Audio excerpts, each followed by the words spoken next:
أعوذ بالله من الشيطان الرجيم. بسم الله الرحمن الرحيم. الحمد لله والصلاة والسلام على سيدنا محمد وعلى آله وصحبه أجمعين. سبحانك لا علم لنا إلا ما علمتنا إنك أنت العليم الحكيم. اللهم فقهنا في الدين وعلمنا التأويل. اللهم رب اشرح لي صدري ويسر لي أمري واحلل عقدة من لساني يفقه قولي. ولا حول ولا قوة إلا بالله العلي العظيم. السلام عليكم ورحمة الله وبركاته.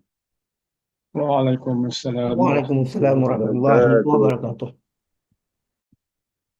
Alhamdulillah, syukur kita kepada Allah Subhanahu wa taala. Malam ini dapat kita bersama insya-Allah dalam kelas Asas Tajwid Al-Quran, yang mana kita masih teruskan lagi kelas kita bermuzakarah untuk kita menambahkan lagi ilmu, pengetahuan tentang ilmu tajwid, dan dapat kita memperkemaskan lagi ilmu kita, menambah lagi yakin, menambah lagi faham.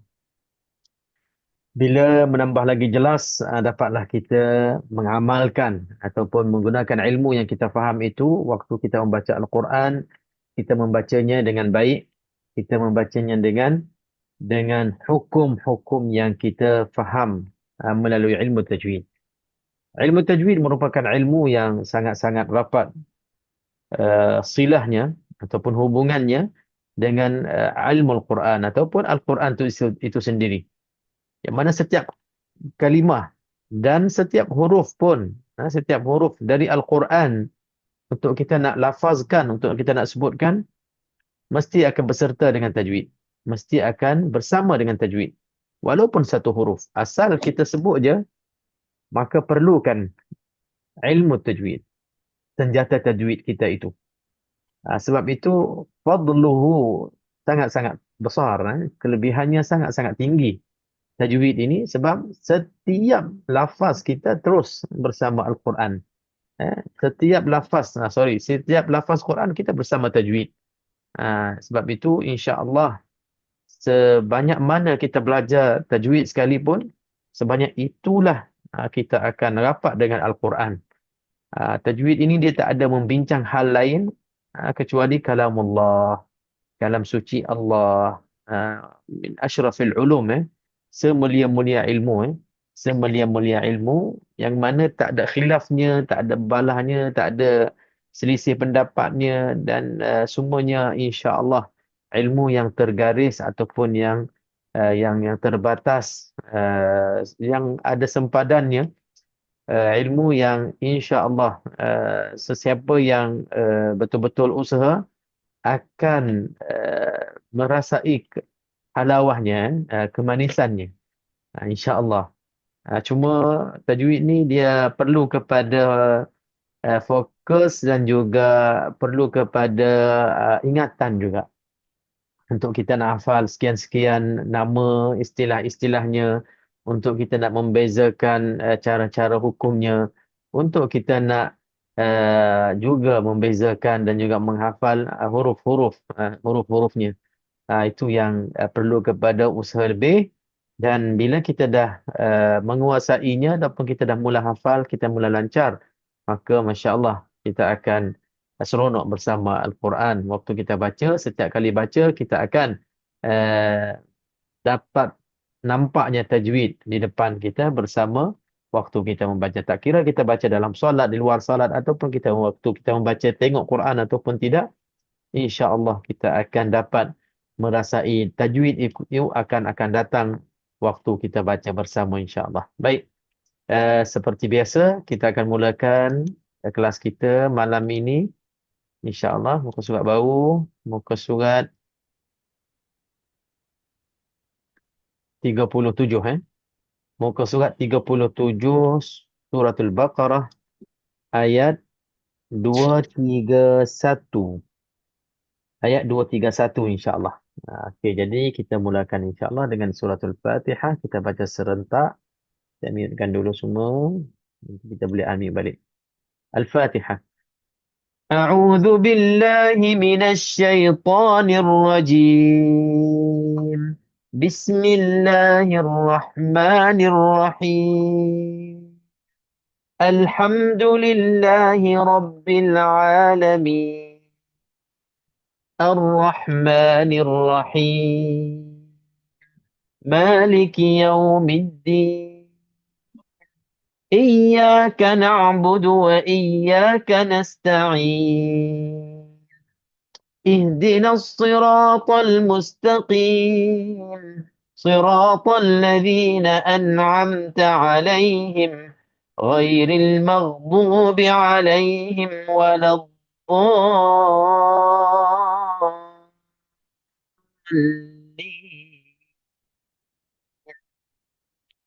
آمين.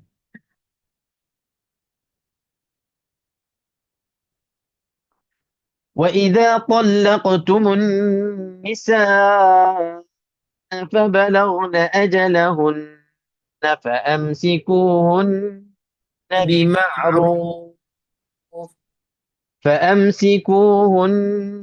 بمعروف أو سرحوهن بمعروف ولا تمسكوهن ضرارا لتعتدوا ومن يفعل ذلك فقد ظلم نفسه ولا تتخذوا آيات الله هزوا واذكروا نعمة الله عليكم أنزل عليكم وما أنزل عليكم من الكتاب والحكمة يعظكم به واتقوا الله واعلموا أن الله بكل شيء عليم. وإذا طلقتم النساء فبلغن أجلهن فلا تعضلوهن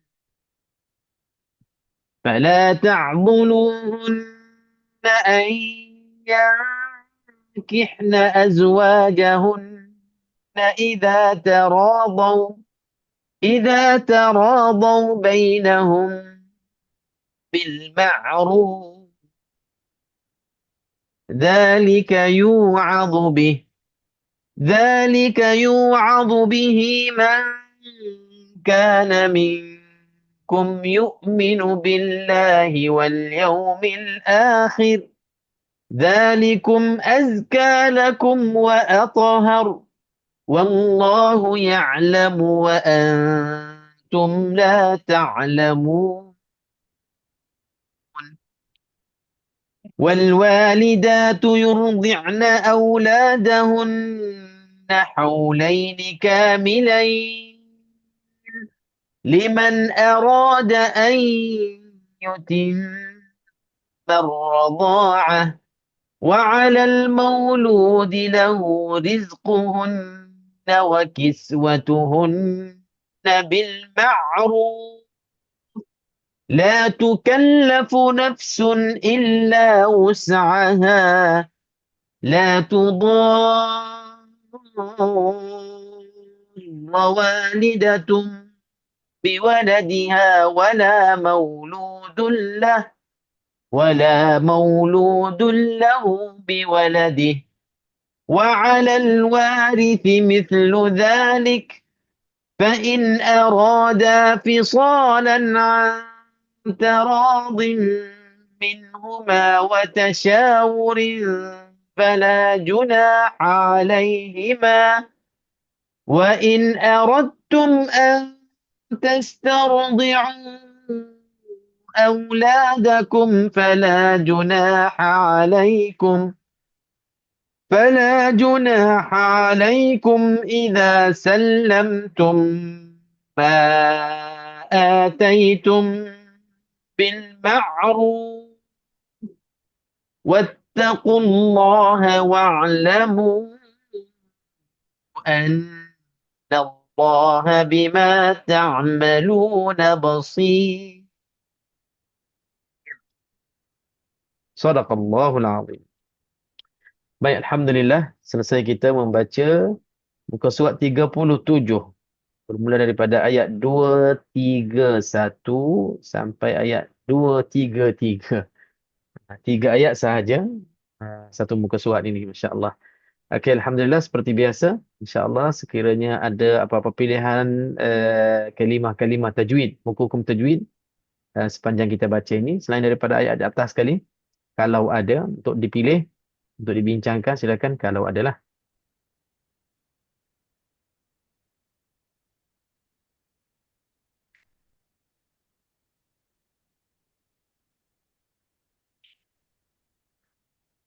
Semua okey?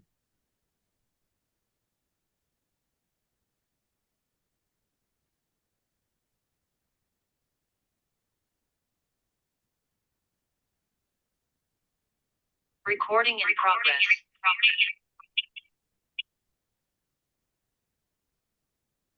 Okey, kalau tak ada, boleh kita teruskan insya-Allah bermula daripada ayat paling atas sekali, ayat 231 Ayat 231 suratul Baqarah.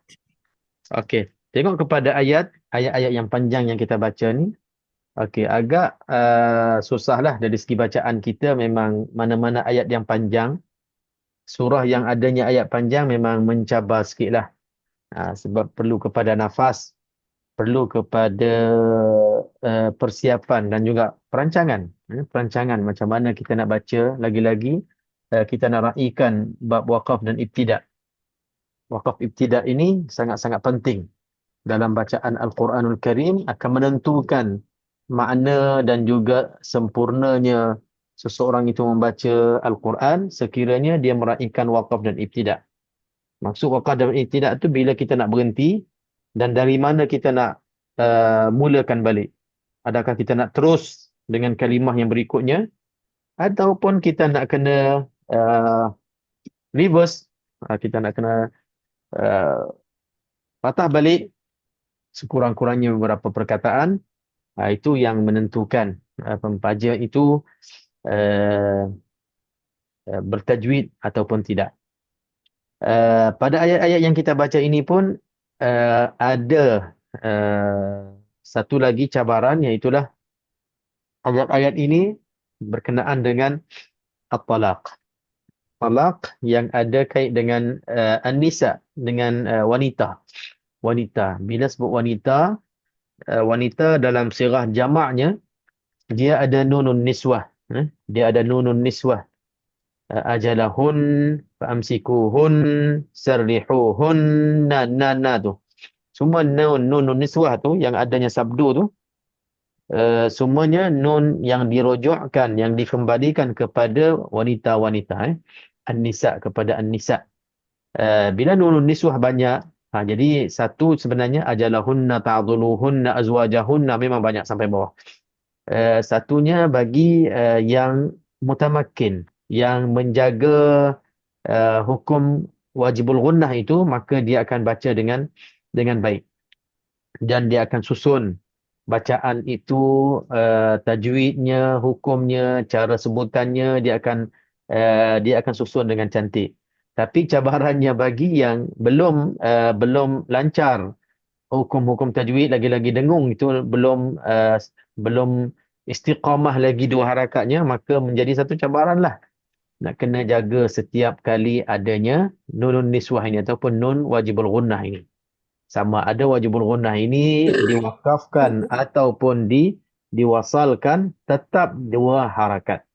Ini untuk kita tambah lagi lah perhatian kita dalam kita membaca ayat-ayat yang banyaknya hukum, dengung ataupun wajibul gunnah. Baik.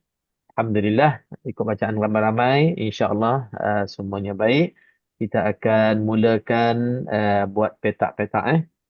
Okey, dan kita akan berikan peluang kepada sesiapa yang nak ambil bahagian, bolehlah unmute insya-Allah.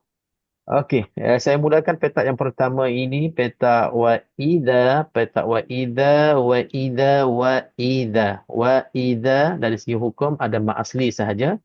Wa kena tipis, i macam biasa, tak ada masalah. Dha termasuk huruf litawiyah, huruf yang nak kena keluarkan lidah. Dha, wa idza, wa idza, wa idza. Saya baru ternampak baru ni dalam satu video klip, bukan video klip lah, satu potongan video tu. Sekarang ni subhanallah, masya Allah lah, dengan kemajuan internet dan juga kemajuan media sosial yang mudah di-share dan didapati macam-macam video, sama ada yang baik ataupun sebaliknya, tapi yang baik pun dah senang. Antara yang baiknya, kalau dulu-dulu awal-awal 90-an, 80-an dulu, kita nak kenal muka imam Masjid Mekah dan Madinah pun susah sebenarnya. Susah nak kenal muka dan nak kenal nama. Nama mungkin boleh. Tapi kita hanya kenal suara lah selalunya lah. Muka memang jarang-jarang sangat lah. Siapa yang kebetulan imam tu lalu di depan, mungkin boleh tengok gitu-gitu je lah jauh daripada jarak jauh. Tapi sekarang ini, subhanallah, dengan kemudahan yang tersedia sekarang ni, dan Saudi pula dah terbuka. Kalau dulu-dulu gambar-gambar ni tak berapa nak boleh sangat. Lagi-lagi video kan. Sekarang ni dah terbuka sangat. Jadi mudah. Gambar tu macam disengajakan ambil dan dipotong-potong dan di-share, disebarkan. Jadi imam-imam yang baca tu, imam-imam daripada Masjid Haram, Masjid Mekah, Madinah tu, di zoom videonya sampai bahagian muka betul-betul dekat skrin kita dan boleh nampak sebiji-sebiji. Ini kalau kita nak cerita bab baik lah. Yang kita nak ambil daripada video tu yang dipotong tu ataupun yang disebarkan tu, kita ambil benda yang baik. Boleh nampak sebiji-sebiji sebutan dia, subhanallah. Dari segi bab makharijul huruf dan sifatul huruf, betul-betul kita boleh belajar. Saya ingat nak share tapi tak terkongsi pula dalam kita punya grup. Dan dalam share dalam potongan tu, imam yang masyhur lah, tak perlu sebut nama, bila dia sebutkan huruf-huruf yang keluar lidah tu, saya perhatikan betul-betul. Boleh nampak za tu, huruf yang keluar lidah tu betul-betul keluar. Nampaknya keluar lidahnya dan nampaknya kemerahan lidah itu keluar. Dan daripada situlah kita boleh jadikan sebagai contoh yang bacaan yang baik, antara yang terbaiklah di dunia ni. Bila imam-imam Masjidil Haram, itulah cara bacaannya, maka bolehlah kita tiru. Okey. Jadi Alhamdulillah, tak salahlah selama ni kita duk tekan 3 huruf ni nak kena keluar lidah. Terbuktinya memang kita tengok di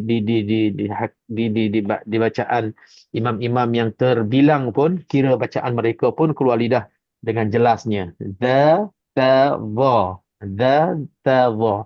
Wa idha. Jadi kepada semua kita, kepada semua yang hadir pada malam ini, jadi betul-betul lah untuk kita nak berikan hak ketiga-tiga huruf ni, huruf dha, huruf tha, huruf dha, maka kena latihkan diri kita betul-betul. Biasakan diri kita setiap huruf yang kita sebut tadi, yang kita kenal tadi, pastikan waktu kita baca biar betul-betul keluar lidah supaya hak huruf yang keluar lidah tu diambil. Diambil sepenuhnya haknya. Huruf-huruf itu dia mempunyai hak. Kalau kita kembali kepada ta'rif, pengertian ilmu tajwid adalah kita hendaklah memberi setiap huruf itu hak-haknya. Jadi kalau kita tak berikan haknya, maka kita tak adil lah. Kita tak adil, kita seolah-olah kita zalim huruf tu. Sedangkan huruf tu dia perlu haknya, tiba-tiba kita tak bagi haknya, maka kita tak adil. Jadi untuk kita baca Al-Quran dengan baiknya, insya-Allah kita buatlah seadilnya supaya huruf itu mengambil semuanya hak-haknya. Okey, wa idza, kita dah mulakan. Petak yang berikutnya, Qallaqtum. Okey, malam ni kita ada masa sikit. Kita ambil satu persatu. Okey, apa ada pada perkataan Qallaqtum? Siapa nak ambil bahagian ini, silakan. Saya Ustaz, insyaAllah. Okey, Haji Hanafi, tafadhal. Pada talaq itu qalqala sukra talaqtum. Okey. Qaf tu qalqalah sughra. Okey, jadi qaf tu termasuk huruf qalqalah dan beradanya di tengah-tengah bacaan, maka dia kedudukan qalqalah ini, hukumnya qalqalah, maka kedudukan qalqalah ini adalah sughra, yang paling rendah, yang paling rendah, rendah dari segi lantunan tu. bunyinya qalqalah tu, bunyinya ulang-ulang qalqalah, sifat qalqalah itu bunyinya paling rendah. Paling rendah tak begitu jelas tetapi tetap kena ada lantunan. Talaqtu qatu qatu qatu. Tapi sikit sangat sebab apa? Sebab kita cepat-cepat nak sebut huruf yang berikutnya. Maka inilah qalqalah surah. Okey. Dalam perkataan yang sama, kalau Janafi boleh sambung, iaitulah qa tu tebal, lam Tebal. tu tipis. Qaf Oh, tu tebal. tebal. Lam. Ini kita dah mula ambil kira ni.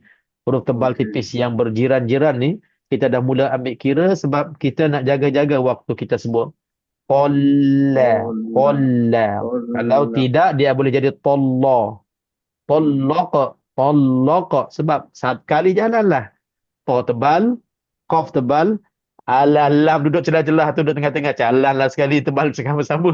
Tiga-tiga tebal semua. Talaqtumun kan.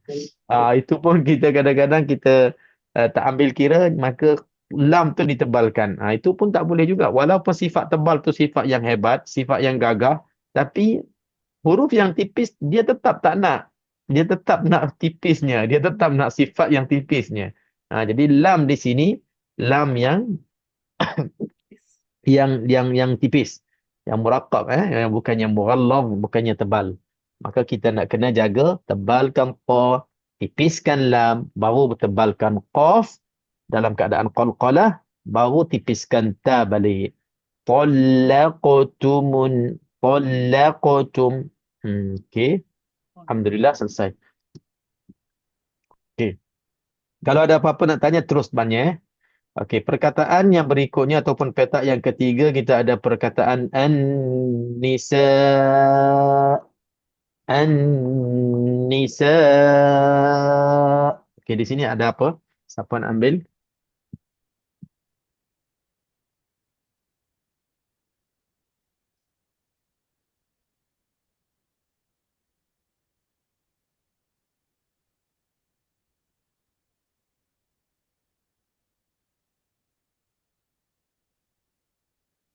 Okey, tafadhal. Perkataan an-nisa, perkataan yang agak mudah. Ustaz, saya cuba.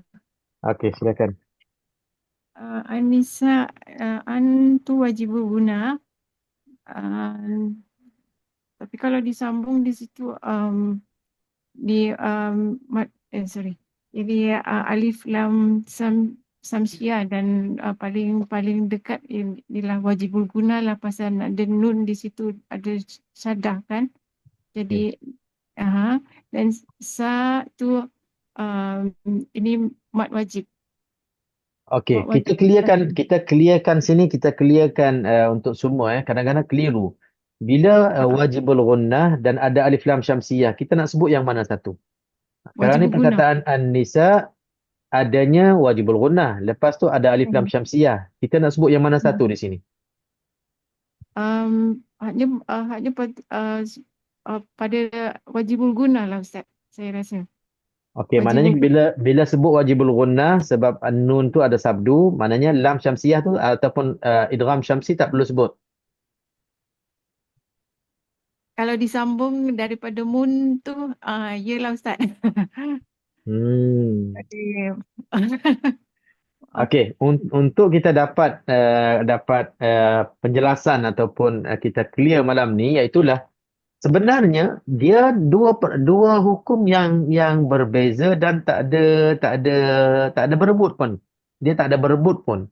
Cuma kadang-kadang macam bagi saya untuk alif lam qamariyah, alif lam syamsiyah tak perlu nak sebut-sebut hukum sebab dia dah ma'ruf dia dah ma'ruf dan dia tak memberi kesan sangat kepada bacaan kita. Kalaulah seseorang tu tak kenal nama hukum alif lam syamsiyah qamariyah pun, insya-Allah bacaan dia bila dia kenal lam tu mati, mesti nak kena bunyi lam mati. Lam tu tak ada tanda mati, ada huruf sabdu berikutnya, mesti dia kena masuk terus kepada huruf berikutnya.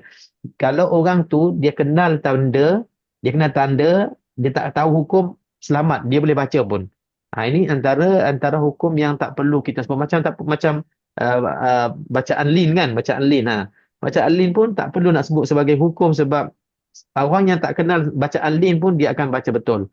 Dia akan baca betul sebab memang itulah tandanya huruf waw mati ataupun ya mati sebelumnya huruf berbaris atas terus baca macam biasanya. Jadi antara hukum yang tak perlu disebut sangat ataupun tak diambil berat sangat. Tapi untuk ilmu pengetahuannya pentinglah kita nak bezakan antara dua-dua tu kalau kita boleh syarahkan lebih baik. Cuma antara di sini dia tak ada macam berebut hukum. Contohnya macam mim mati bertemu dengan mim. Di situ berebut hukum. Berebut hukum sama ada kita nak bagi kepada idgham mithlain saghir ataupun idgham mutamathilain. Nun mati bertemu dengan nun. Nak bagi kepada mutamathilain ke nak bagi kepada idgham ma'al ghunnah. Itu berebut hukum. Macam An-Nisa. An-Nisa ni dia sesuai untuk ada sifatnya dan ada syarat untuk boleh jadilah ma'arif disukun. Tapi dah berebut hukum bagi kepada wajib. Walaupun ada syarat yang tak cukup.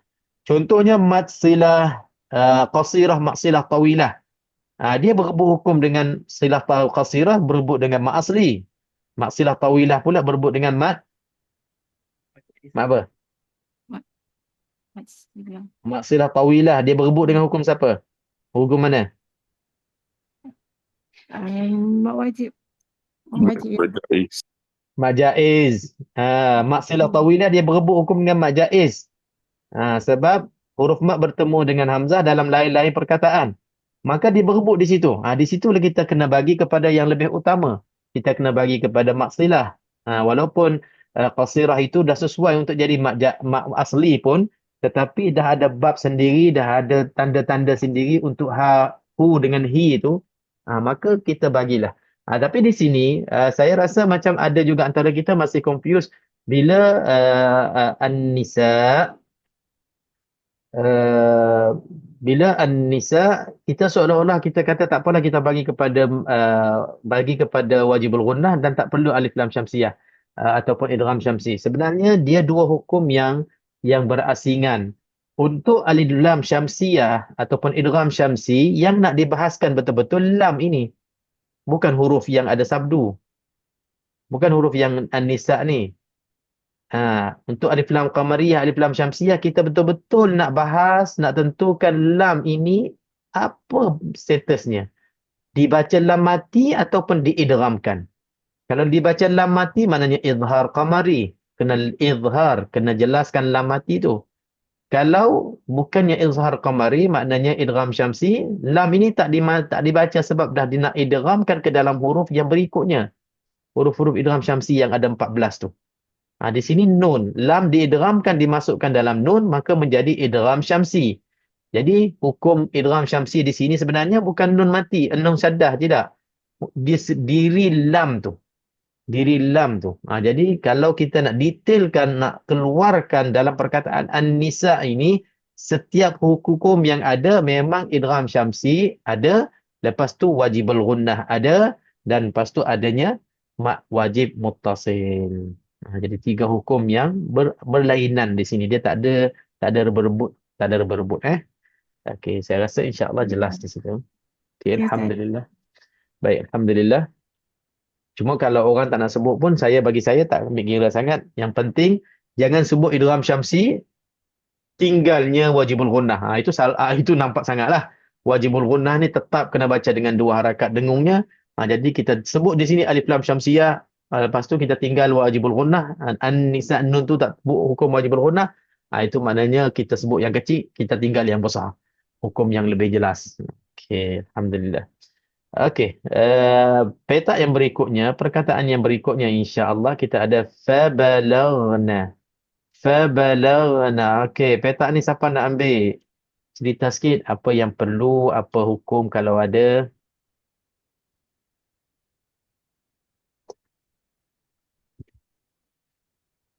Okey, masya-Allah.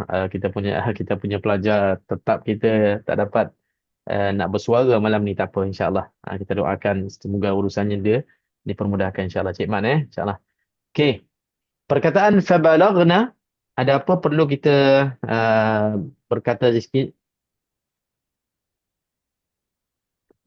Ada sesuatu tak? Ada perkara yang perlu kita ingat-ingatkan?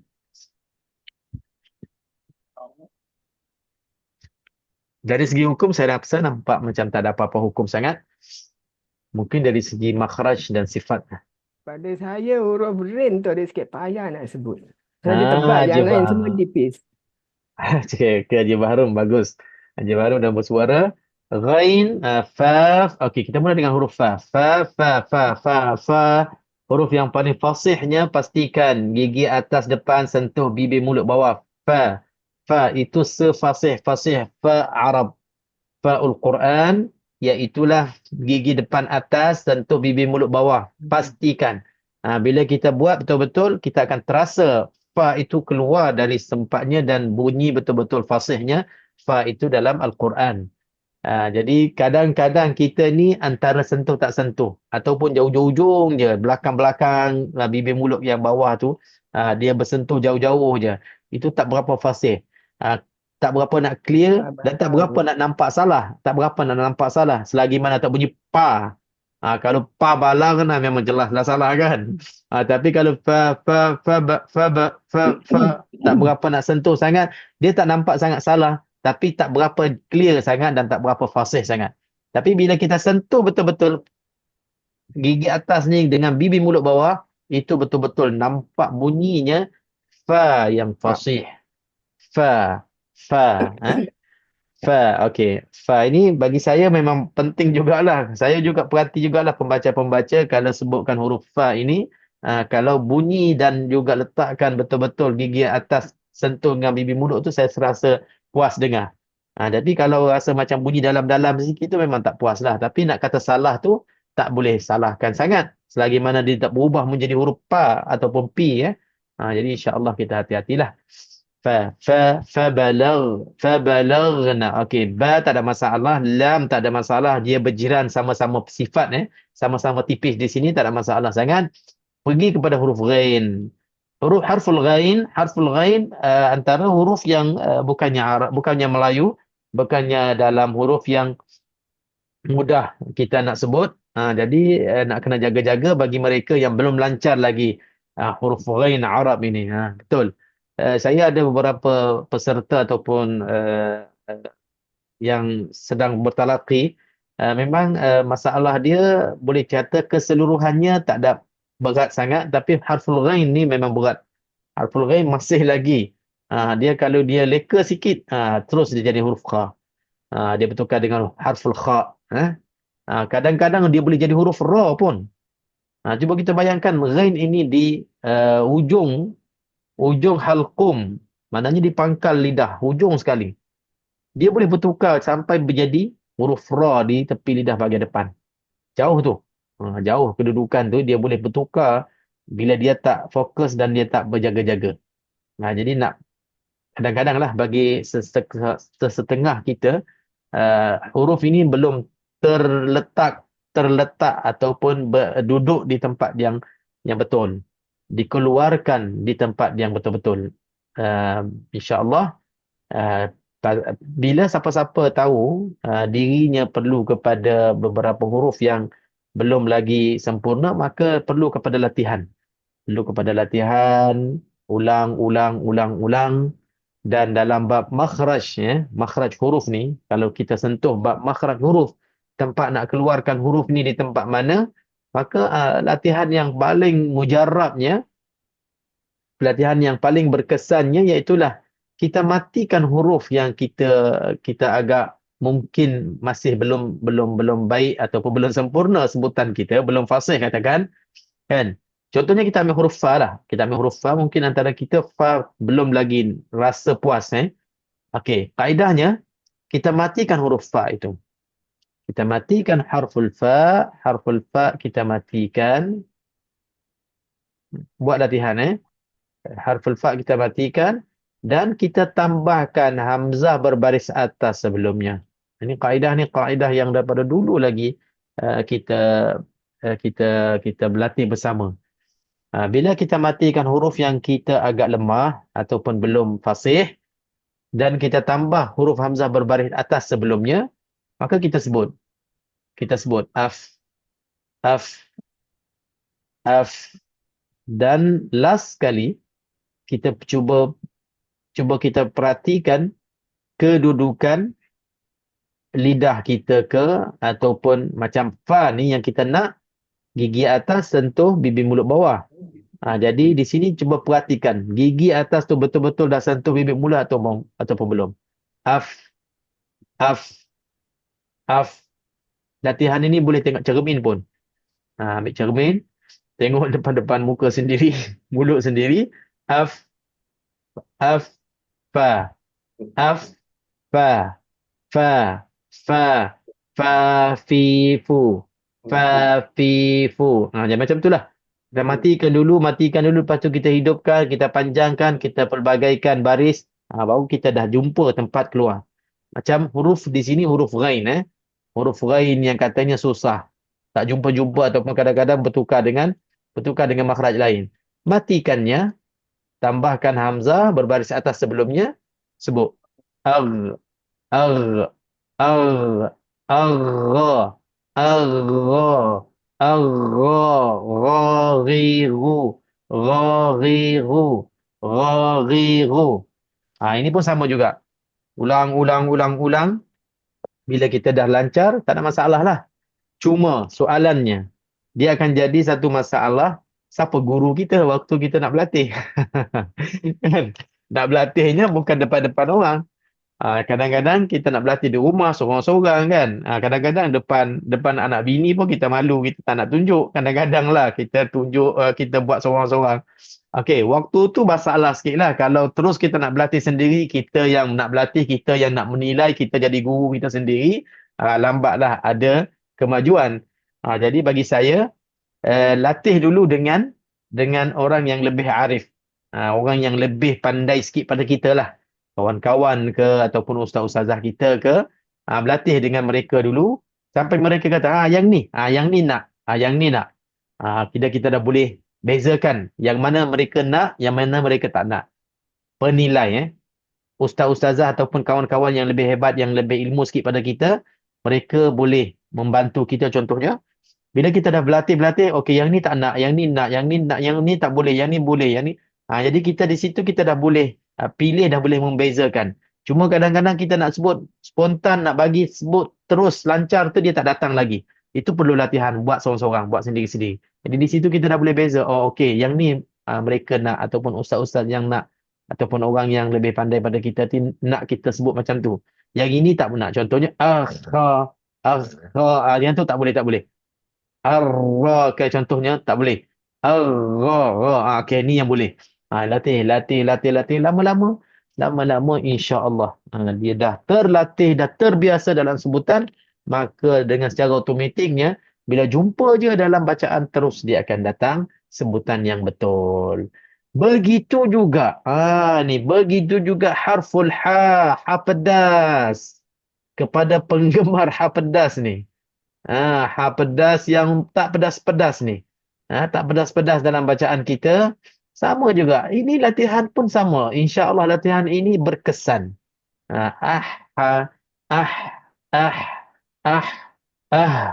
Bila sebut keluar daripada dada, maknanya salah lah.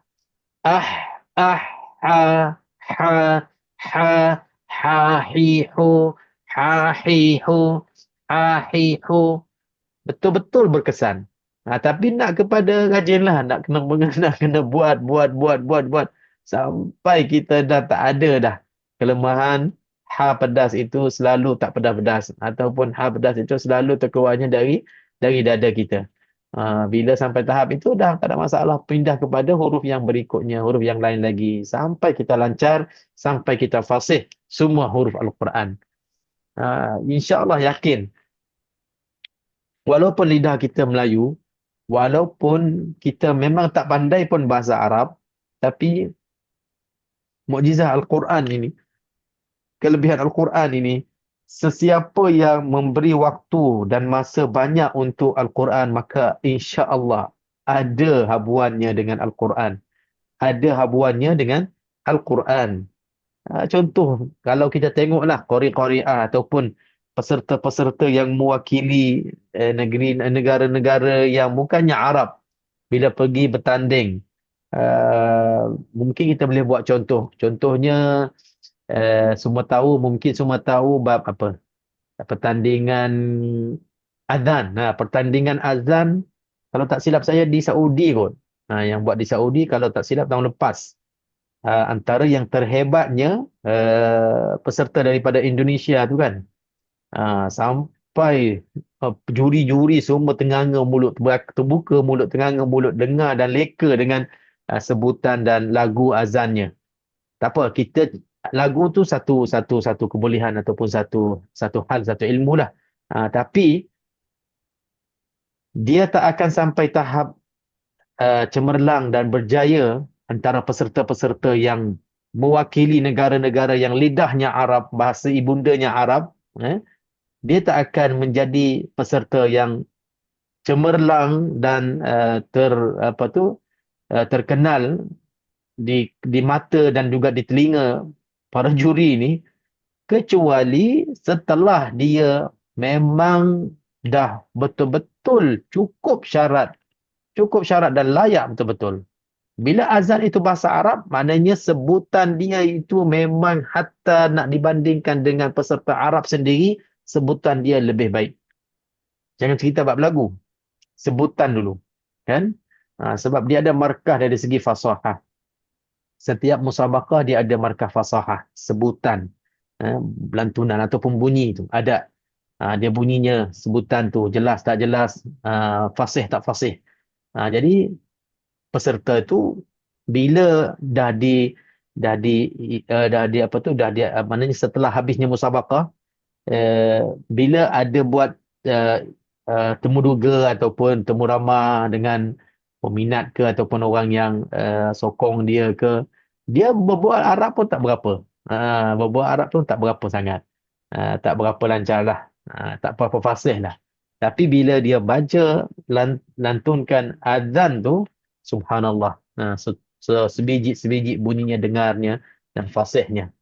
Ini maksudnya, walaupun dia tak mahir bahasa Arab, tapi kalau dia betul-betul bagi masa untuk buat latihan, dia akan sampai tahap dengan orang Arab sendiri pun dia lebih baik. Begitu juga dengan musabaqah Al-Quran.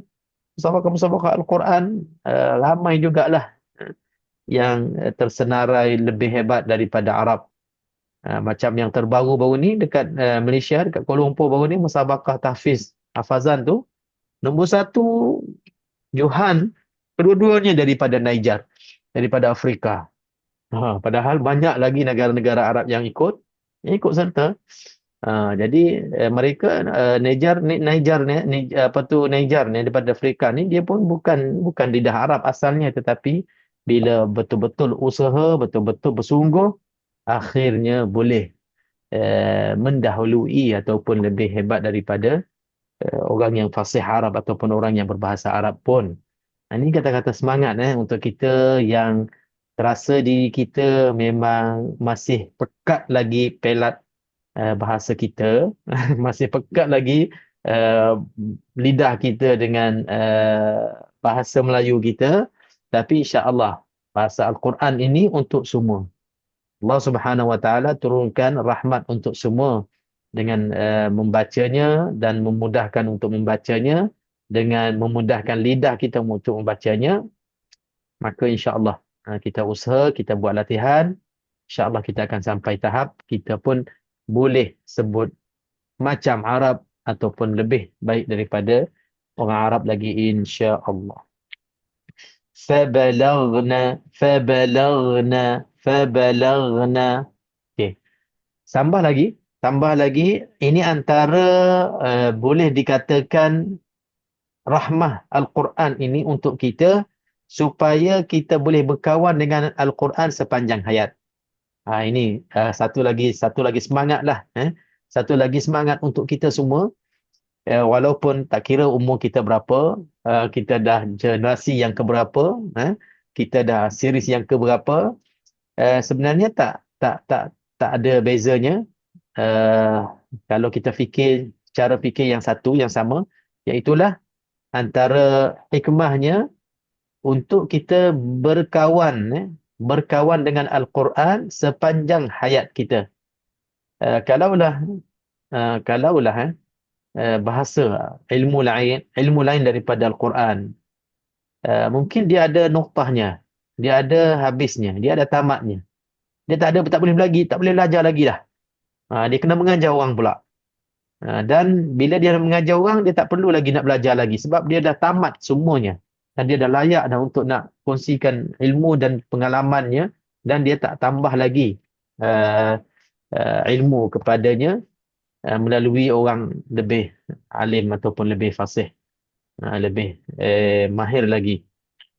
Quran tidak. Al-Quran ini senantiasa ada sahaja peluang untuk kita berkawan dengannya disebabkan senantiasa kita memerlukan membacanya dan senantiasa ada sahaja kekurangan, dan bila kita rasa kita dah baik, ada lagi orang yang lebih baik, sebab itu kita senantiasa ada peluang untuk kita perbaiki. Masya-Allah. Itu yang paling mustahaknya. Bila kita fikir macam tu, kita tak akan pernah jemu dan tak pernah penat dan tak pernah bosan belajar Al-Quran. Kelas-kelas Al-Quran bila kita masuk tak pernah rasa macam saya nak belajar apa lagi Saya nak buat apa lagi dalam kelas ni? Saya nak dapat apa lagi dalam kelas ni? Tak pernah ada soalan itu. Senantiasa ada sahaja penambah baiknya dan penambah ilmunya, insya-Allah. Bila kita ada perasaan itu, kita dengan Al-Quran, insya-Allah ada harapan untuk buat selama-lamanya bersama Al-Quran sampai ke akhir hayat kita, insya-Allah. Allahumma amin ya rabbal alamin. Okey, fabalagna ajalahunna. Okey, perkataan ini masih mudah lagi, tak ada apa-apa. Cuma kita dah mula masuk nunun niswah, yang saya mulakan tadi. Nunun niswah, nun yang ada sabdu di akhir perkataan. Bila kita waqaf, contohnya kita berhenti di sini. Fabalaghna ajalahun. Ini penting sangat-sangat. Kita nak kena dengung dua harakat walaupun berhenti. Walaupun kita waqaf. Selalunya wajibul gunnah, mim sabdu, nun sabdu. Bila di awal, di tengah-tengah bacaan, jelaslah kita dengung dua harakat. Tapi bila di hujung perkataan ataupun hujung bacaan, bila kita waqaf atas perkataan yang adanya nun sabdu, mim sabdu, maka kadang-kadang kita dengung juga tapi tak cukup dua harakat. Ataupun langsung tak dengung. Sebabkan mungkin kita faham berhenti kan. Bila berhenti, nun itu tak dibaca na, maka tak ada dengung. Ajalahun. Ada juga. Jadi, hukum wajibul gunnah tetap kena dengung walaupun waqaf. Ajalahun. Dua harakat di situ, hukumnya wajibul gunnah. Jadi berhati-hati, insya-Allah dalam bacaan kita nanti, kalaulah kita waqaf atas nun ataupun mim yang ada sabdu, hukumnya wajibul gunnah, maka kita waqaflah dengan dengung dua harakat. Okey, insya-Allah.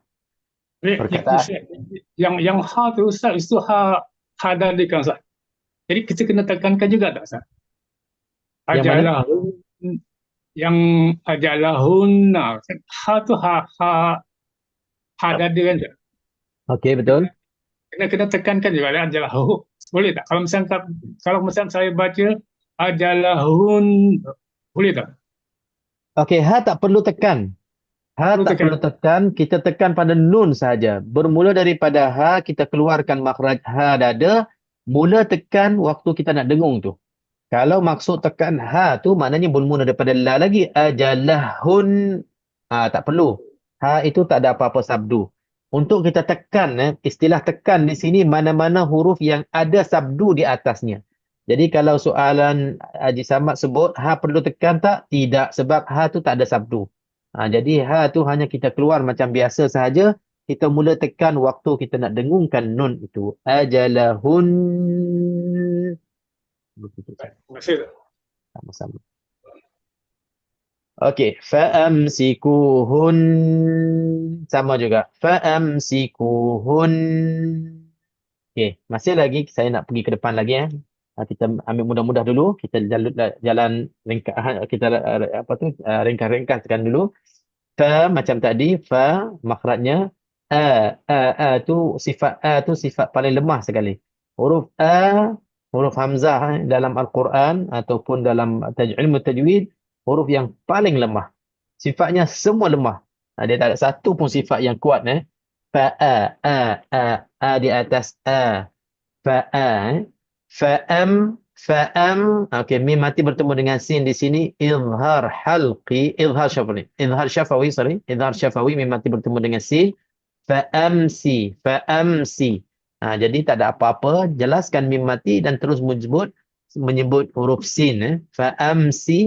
Fa'amsikuhun. Sama juga. Bila kita waqaf, maka kita waqaf dengan dengung 2 harakat. Kalau kita wasal pun wasal dengung 2 harakat. Fa'amsikuhunna Fa'amsikuhun. Samanya. Waqaf, wasal, nun itu nun wajibul ghunnah tetap 2 harakat. Bima'rufin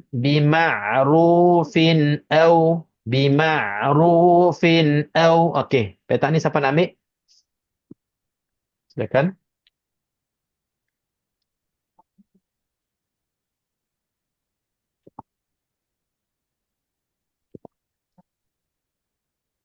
Okey, tafadhal. Siapa nak tengok kepada nama ni?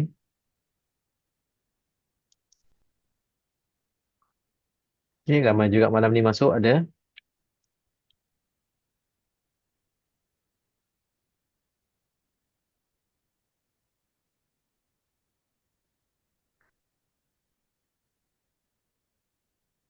Pelajar cemerlang Haji, kita punya Haji Rashid pun ada nampak.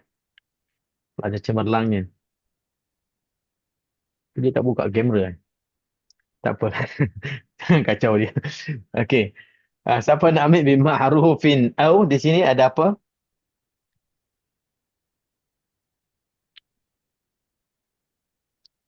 Ustaz, Ha. dia Ya, ya, ain. Ain bukan hamzah. Okey, ain tu nak kena jaga jangan bertukar jadi hamzah. Okey, betul. Itu betul satu poin yang penting. Penting sebab ain ini kalau tak jaga bima'ruf. Okey. Okey. Biar kita ulang berkali-kali biar kita ulang berkali-kali sebab setiap kali bacanya ada je salah. Biar kita ulang perkara yang sama, macam ain ni berapa kali dah kita sebut pun ain ini jangan menyerupai hamzah. Biar jangan ada terasa pula kita dah sebutlah hukum ni, kita dah ingatkanlah hukum ni. Masalahnya bila baca ada pula salah yang ini, maknanya ain tu kadang-kadang masih lagi bertukar dengan hamzah. Jadi sekerap mana kita salah, biar kita ingatkan diri kita dan semua sekerap itu juga. Biar sama-sama lah, biar balance sama-sama. Banyak kita masih lagi tak sempurnakan sebutan ain, biar kita sebut selalu ain ini jangan menyerupai hamzah ataupun bertukar dengan huruf hamzah. Jadi kena sebut selalu supaya kita setiap kali jumpa kita akan ingat kepada apa yang kita selalu sebut tu. Ain memang sensitif juga dan ain masih lagi menjadi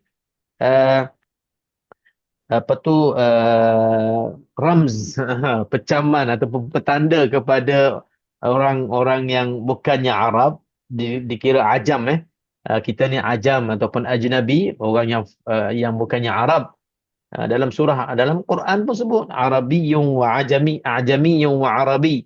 Arab, orang Arab, lidah Arab. Orang yang ajam selain daripada Arab ini lidahnya bukannya Arab.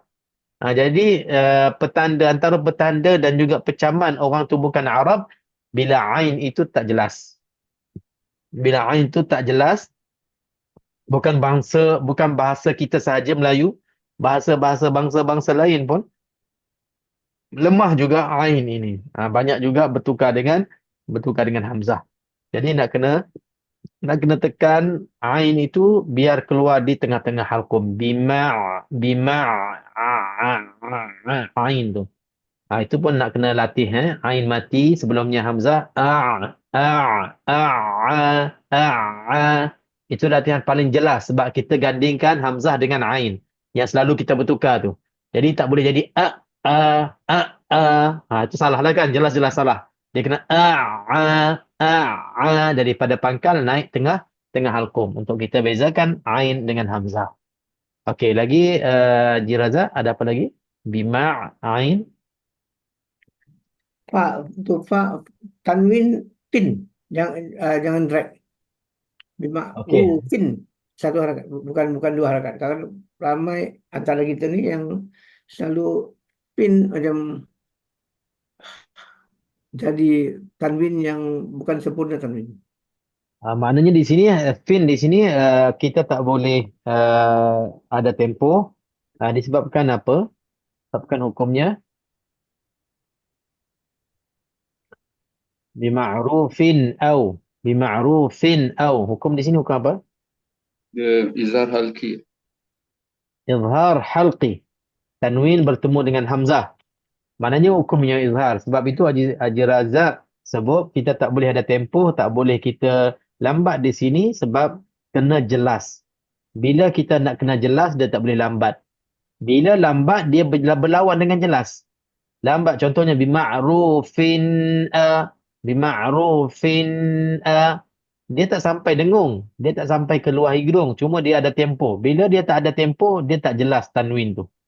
Sebab apa yang tak jelasnya? Bukan kalau ada tempoh tu lagi jelas ke? Tidak.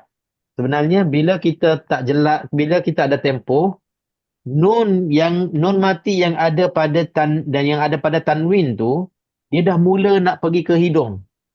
Nun mati tu. Bila ada tempoh, bila ada kita tarik sikit lebih daripada harakatnya, nun tu walaupun kita belum dengung lagi, bila ada tempoh, dia dah tak selamat dah. Dia dah mula nak sampai ke hidung. Bila nak sampai ke hidung, dia akan menjadi dengung secara kita tak sedar.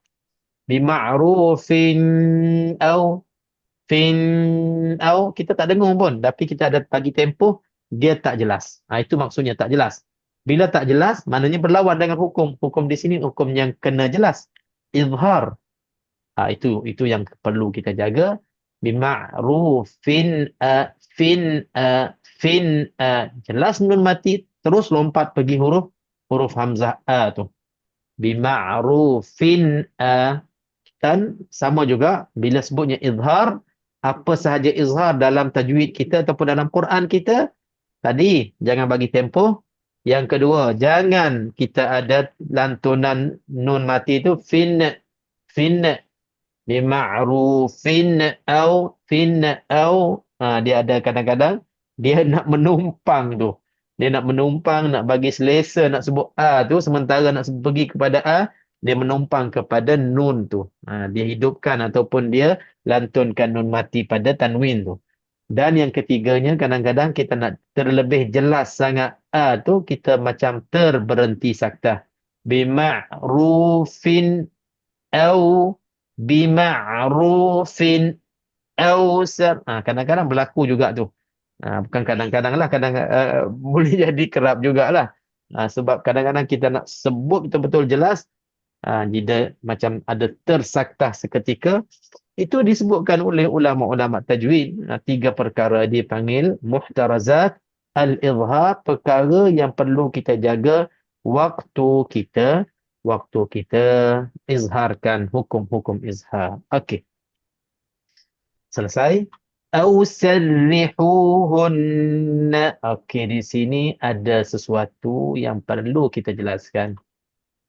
Okey, perkataan au sarrihuhunna, siapa nak ambil?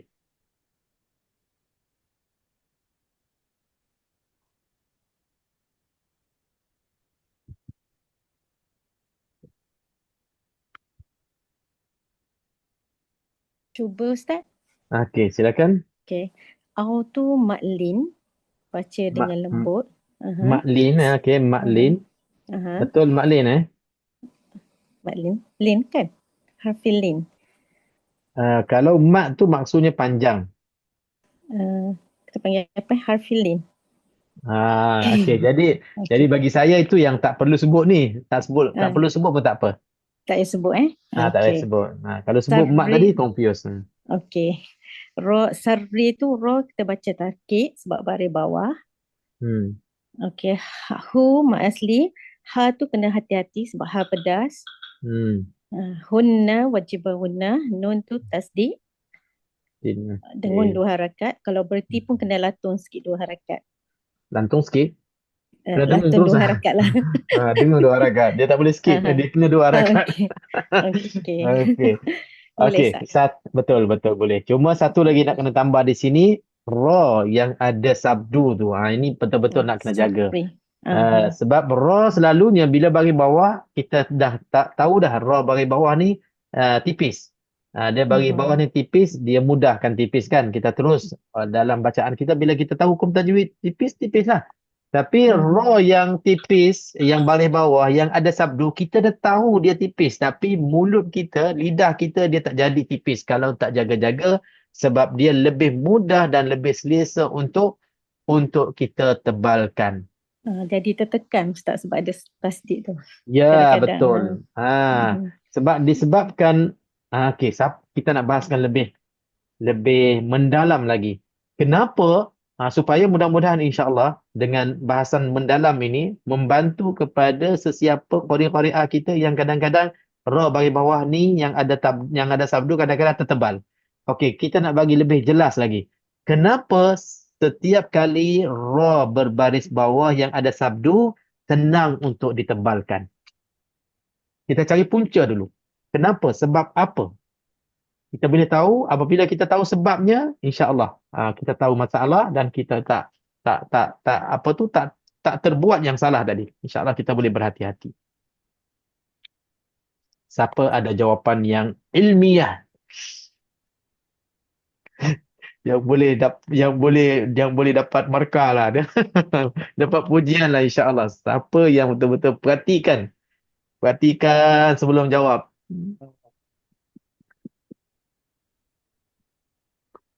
Ustaz, saya cuba Ustaz. Saya nak bagi tugas untuk minggu depan saya dah pergi umrah, takut tak sempat nak buat kelas. Okey, ajar Rohana, silakan. Kerana syaddah selalunya ada 2 ra. 2 ra. Jadi kita ingatkan bacanya harus tebal. Kita ingat harus tebal. Ya, Adakah itu sebabnya? Selalunya huruf syaddah kan kita selalu ingat ada 2 huruf yang sebenarnya ada 2 huruf sukun mendatang. Okey. Jadi di situ kita Sukun ingatkan, mendatang pula. Sukun datang tu datang daripada mana? Ada sukun.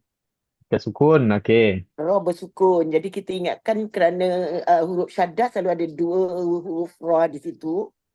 Jadi kita selalu teringat baca ra yang berlantun ya Ustaz. Kita kena lantunkan huruf syaddah. Jadi di situ okey, soalan Haja dah mula cantik dah. Dah mula soal jawapan tu cantik dah. Cuma kembali kepada soalan. Soalan saya, apa punca dan sebab kepada huruf ra yang berbaris bawah yang ada saddah mudah untuk kita ataupun selesa untuk kita tebal daripada kita tipis? Haja dah sebut cantik dah tadi, tapi kerana huruf tengah tu ada tanda syaddah. okey, betul.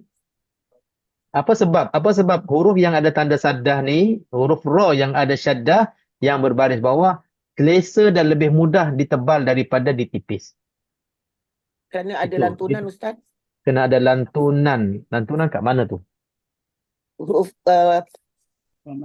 contohnya syarri. Okey, syarri sama juga. Okey. Sebabnya ra mati tu. Ya, ra sukun.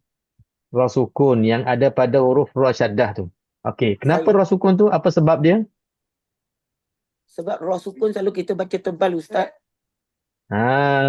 Okey. Jadi dibantu dengan soalan-soalan tu dah sampai kepada soal jawapan yang hampir sempurna. Masya-Allah.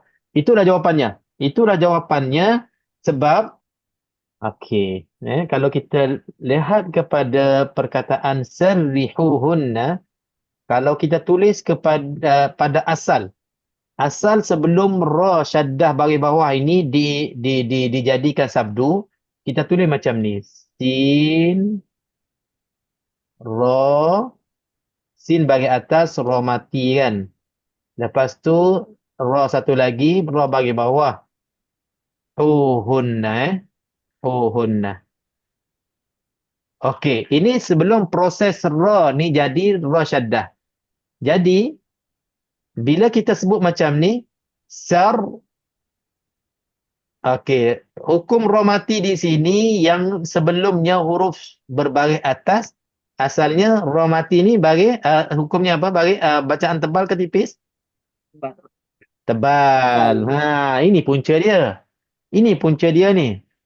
Sebab sebelum kita ra ni jadi syaddah, ra mati sebelumnya huruf berbaris atas, ini dalam keadaan ra hukumnya tebal. Sar. Sar. Dalam kaedah bahasa Arab dan tajwid sendiri, bila ra mati bertemu dengan ra, hukumnya apa? Ra mati bertemu dengan ra. Idgham bila guna. Idgham mutamathilain. Mutamathilain. Dah bersuara dah. Idgham mutamathilain. Idgham dah tu, betul lah tu idgham. Okey. Jadi ra bertemu dengan ra idgham mutamathilain. Jadi ra di sini bila sebutnya idgham, diidghamkan, dimasukkan ke dalam ra. Maka ra mati yang sifatnya tebal tadi dah tak boleh pakai dah, sebab dia mati bila dia berjumpa dengan hidup, dia menumpang yang hidup. Jadi dia masukkan, diidghamkan kepada ra yang berbaris bawah. Ra yang hidup yang berbaris bawah. Bila dia yang mati ni, dia menumpang yang hidup, jadi dia kena ikut sifat hidup. Yang hidup ni baris bawah, tipis. Jadi dia terpaksa, walaupun dia sifatnya tebal asalnya, tapi bila dia dah menumpang, dimasukkan menjadi huruf yang satu yang berbaris bawah lagi sabdu, maka sifat tebalnya dah tak boleh pakai. Jadi kena tipis, dia kena ikut huruf yang dia tumpang. Au salli. Jadi sebab itulah setiap kali huruf ra yang ada sabdu, kita sendiri nak kena kawal supaya tidak kembali kepada asalnya ra yang mati sebelumnya baris atas, ra yang mati sebelumnya baris depan. Dia senang nak tebal, tapi kita kawal, kontrol untuk kita bawahkan, turunkan sifat ra itu menjadi ra yang tipis. Ini bagus ni, insya-Allah. Satu penjelasan yang lebih mendalam untuk kita tahu kenapa ra yang berbaris bawah yang ada sabdu senang kita nak tebalkan. Okey, last sekali bima'ruf. Bima'ruf. Okey. Last sekali, siapa nak tutupkan kelas kita malam ni? Perkataan ini, silakan. Ya, Jidin, silakan. Boleh tak? Tak boleh Ustaz. Tak boleh. Tak ada Quran. Kat tangan tak ada Quran. Okey, tak apa. Orang lain boleh, orang lain habiskan insya-Allah. Kita ada apa perkataan ini? Last.